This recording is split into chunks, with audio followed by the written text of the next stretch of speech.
We hope you're having a good night. We hope you had a great week. Hey, guys, I didn't ask you this at the top of the show tonight, and I usually do. How was your week? How are you guys doing tonight? Pretty good. Eventful, I think. I don't know. I don't remember. All right. What about you, Todd? Eventful because you finally got around to canceling that gym membership? Yeah, there was that. Yes. Yes. Yes. That was totally going without use. Yeah, it was long overdue. Could have spent that money on cheeseburgers. I really can't tell you when the last time I had a gym membership was to 24-hour fitness. I know we can see your gut, so this that's not a big surprise. I had such a sweet deal with them, though. It was seriously like $50 for the year. Wow, that's annually. A good deal. So that you could go there and touch all the sweat-covered, disgusting gym equipment and have people... What? The Magic Johnson was pretty nice. Really? We're going to talk about sweat, what? and then you say Magic Johnson. Yeah, the Magic really? Johnsons. Let's go back to this again. Wait, there we go. Wow, okay. Trump in the news. Yeah, actually, that too. Actually, yeah, we're going into that right now because the LA Times is reporting that Trump is in the process or on the verge of, actually it depends on who you're listening to, but the LA Times reported that Trump is making a deal with the Democrats right now to try and come up with legislation to save the 800,000 Dreamers who are on the verge of being deported within 6 months since the DACA program has been ended. What's really interesting about this, especially according to the Times, is that this is infuriating the Republican Party. He's basically kind of given the Republican Party, well, I shouldn't say he's given them the finger, but he's turned his back on them.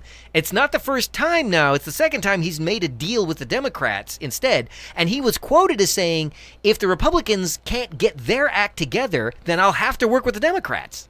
Yeah, can't fault him for that.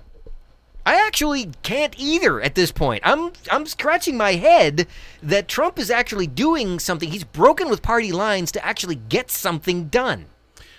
Well, I mean, he knows where his base is. The guy owns casinos. He needs people to work, right?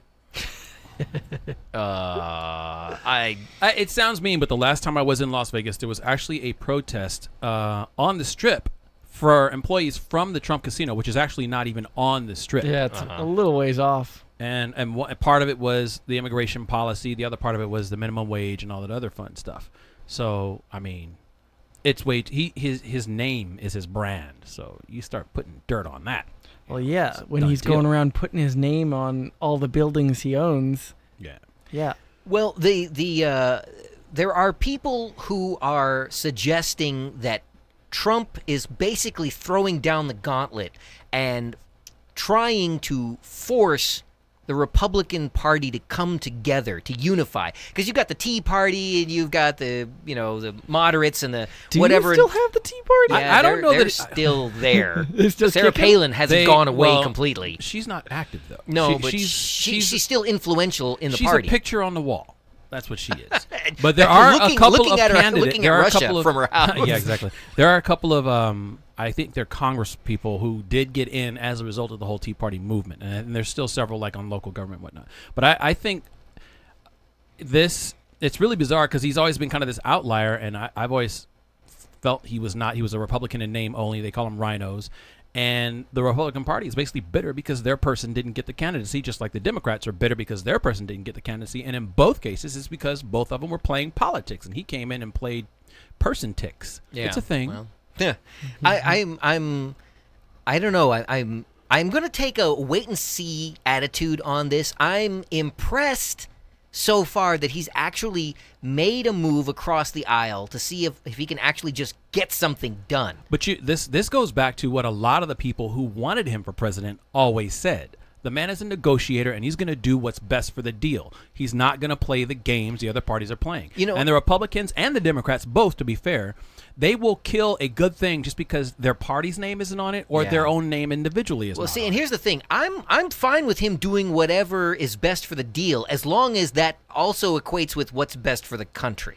Well, now, what's best for the country, that's a different type of discussion. In this case, I think saving the Dreamers is good for the country. So I don't understand how that even works, really. I mean, I understand the whole concept behind Dreamers, and it's a concept I actually support. But at some point, the one problem I have, and this is where I start to split ways with most people on both sides of the aisle is when you talk about the whole citizenship and having borders thing.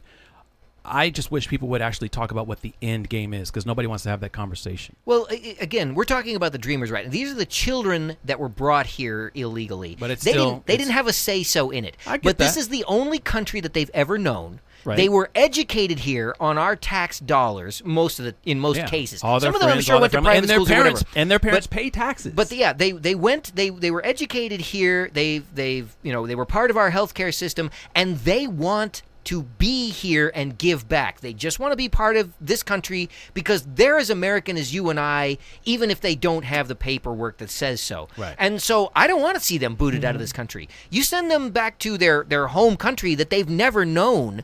You know, these children that are almost adults now, they get up and they pledge allegiance to the flag adults. just like you and I do. Well, nobody does that anymore. Well, Joe does. yeah, I do. He gets up with his kids and they stand out on the front lawn, salute his garage. Hey, I got my flag flying out there right now, as a I matter know of you fact. do. And with a light, by the way, because it's night. I know you do. So anyway, the thing is, I support them staying here, and I'm actually impressed that Trump is willing to cross the party lines, because this seems to be in the best interest of getting something done. So for once, I'm gonna. Well, if I had a hat, I'd take it off to him. By the way, today is National Felt Hat Day, so if you had a hat, you should take it off. If you had a felt hat. Yeah. All right. So anyway. Wait, what does a felt hat look like? I guess it looks like whatever you want it to Like be. It's a just made out of derby? felt. I Or don't know. Yeah, fedora? that could be. Yeah, derbies are made out of felt. You're right. It So. looks like it's been handled. Oh Anyway, my God, I was just remembering that earlier this week, weren't they talking about that guy Ted Cruz who ran for president? Yeah. How he liked, Felt his hats? Twitter account liked this porno video, Yeah. Oh. like this MILF Hunter video or something like that. That how is does something that? crazy. How does that figure into Trump saving the Dreamers You're talking or about felt him hats? uniting the Republicans. He's a Republican. Yeah. And then I was reading this funny article, and it was reminding me that apparently when Cruz was running for president, he did have an attack ad against Senator Marco Rubio that featured a porn actress, Amy Lindsay. I gotta look that one up now. No, Okay, we yeah, are not going to be looking up porn actresses. Anyway, okay, moving on. Interesting.